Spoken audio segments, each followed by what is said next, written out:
झारखंड कर्मचारी चयन आयोग में जो अध्यक्ष हैं उनके द्वारा जो है बेहतर इंतजाम नहीं किया गया। मैं कहूं कि लूटने का इंतजाम किया गया। जिस प्रकार 15 लाख, 17 लाख, 27 लाख, 30 लाख में एक सीट बेचने का प्रयास की गई, एक साजिश की गई, इसका खुलासा हुआ, लगातार खुलासे हो भी रहे हैं। उस पर अब तक कोई कार्रवाई नहीं किया गया। ना तो एजेंसी पर कोई कार्रवाई हुई है, ना तो झारखंड कर्मचारी चयन आयोग के अध्यक्ष ने अब तक कोई इस्तीफा दिया है।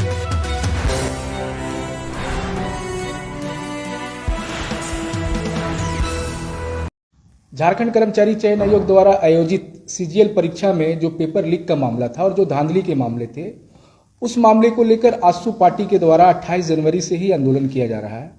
और हमारे आसू पार्टी के अध्यक्ष श्री सुदेश कुमार महतो के द्वारा विधानसभा के विशेष सत्र में विशेष प्रस्ताव लाकर इस पूरे प्रकरण की जांच कराने की मांग की गई। छात्रों का आवाज उठाया गया और उसके बाद माननीय मुख्यमंत्री के द्वारा जो है आनन फानन में एक सदस्यीय एसआईटी का गठन किया गया।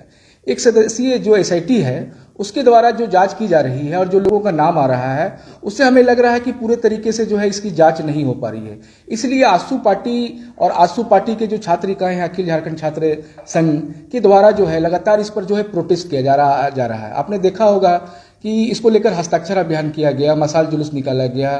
कल पूरे राज्य के अलग अलग जिलों में जो उपायुक्त थे उनको जो है महामहिम राज्यपाल के नाम, माननीय मुख्यमंत्री के नाम पर मांग पत्र दिया गया। उसके बावजूद अब तक कोई कार्रवाई नहीं हुई है, जिसको लेकर जो है छात्रों में भी आक्रोश है, युवाओं में भी आक्रोश है। क्योंकि झारखंड सरकार का जो प्रबंधन है, उनके द्वारा जो नियुक्त झारखंड कर्मचारी चयन आयोग में जो अध्यक्ष हैं उनके द्वारा जो है बेहतर इंतजाम नहीं किया गया। मैं कहूं कि लूटने का इंतजाम किया गया। जिस प्रकार 15 लाख, 17 लाख, 27 लाख, 30 लाख में एक सीट बेचने का प्रयास की गई, एक साजिश की गई, इसका खुलासा हुआ, लगातार खुलासे हो भी रहे हैं।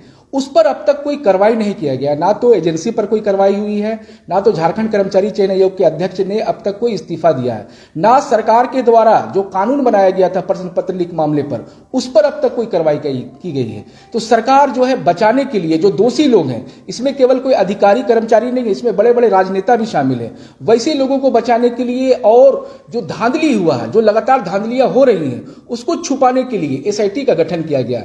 आसू पार्टी एसआईटी को नहीं मानती है। आसू पार्टी का एक सूत्री मांग है कि आप इस पूरे घटना का, इस पूरे प्रकरण का, जो छात्रों के सपनों को चूर किया गया है, उनकी पढ़ाई को, उनकी मेहनत को जो है चकनाचूर किया गया है, वो चाहती है और आसू पार्टी ये मांग करता है कि इसकी सीबीआई से जांच हो। यही नहीं, आप देखे होंगे कि लोकतांत्रिक और संवैधानिक तरीका से जो छात्र कर्मचारी चयन आयोग के बाहर में प्रदर्शन कर रहे थे जांच का मांग और कार्रवाई की मांग को लेकर, उनके ऊपर भी गलत तरीके से एफआईआर किया गया और ये एफआईआर छात्रों की आवाजों को दबाने के लिए किया गया है। तो छात्रों के आवाज, उनके अधिकार, उनका न्याय, उनका सम्मान, उनके रोजगार के सवाल पर कल आसू पार्टी राजभवन के सामने प्रदर्शन करेगी। और प्रदर्शन से पहले जो है हम लोग जो है महात्मा गांधी के प्रतिमा मोरहाबादी के पास जमा होंगे और वहां से पैदल मार्च करते हुए 11 बजे हम लोग राजभवन के सामने प्रदर्शन करेंगे। प्रदर्शन में हम लोगों का मांग है कि सीजीएल परीक्षा में जो धांधली हुई है उसकी जो है सीबीआई से जांच कराई जाए। परीक्षा का जो एजेंसी है जिसको कर्मचारी चयन आयोग के द्वारा चयन किया गया है, उस पर एफआईआर हो, उसको ब्लैकलिस्टेड किया जाए। झारखंड कर्मचारी चयन आयोग के जो अध्यक्ष हैं और जो दूसरे पदाधिकारी हैं उन पर कार्रवाई हो, उनको तुरंत जो है बर्खास्त किया जाए और भविष्य में इस प्रकार का मामला ना हो। छात्रों को सम्मान मिले, अधिकार मिले अपने राज्य में। ये पूरा मामला जो है झारखंडी अभ्यर्थियों के न्याय के साथ जुड़ा हुआ, उनके अधिकार के साथ जुड़ा हुआ, उनके रोजगार के साथ जुड़ा है। लेकिन जो वर्तमान सरकार है ये आदिवासी मूलवासी भावना के साथ खिलवाड़ कर रही है, झारखंड अभ्यर्थियों के साथ खिलवाड़ कर रही है। इसलिए हम लोगों का मांग है कि इस राज्य का गठन यहाँ के लोगों के लिए हुआ था, इस राज्य का निर्माण यहाँ के युवाओं को अधिकार सम्मान देने के लिए हुआ था। लेकिन वर्तमान सरकार युवाओं के अधिकार को लूट रही है और सम्मान को छीन रही है। तो छात्रों के अधिकार और सम्मान के सवाल पर कल आसू पार्टी जो है प्रदर्शन करेगी और इस प्रदर्शन में सभी छात्र संगठनों का, सामाजिक संगठनों का, युवा संगठनों का से हम लोग अपील करते हैं कि इस महाप्रदर्शन में आप शामिल हो और झारखंड का आवाज बने।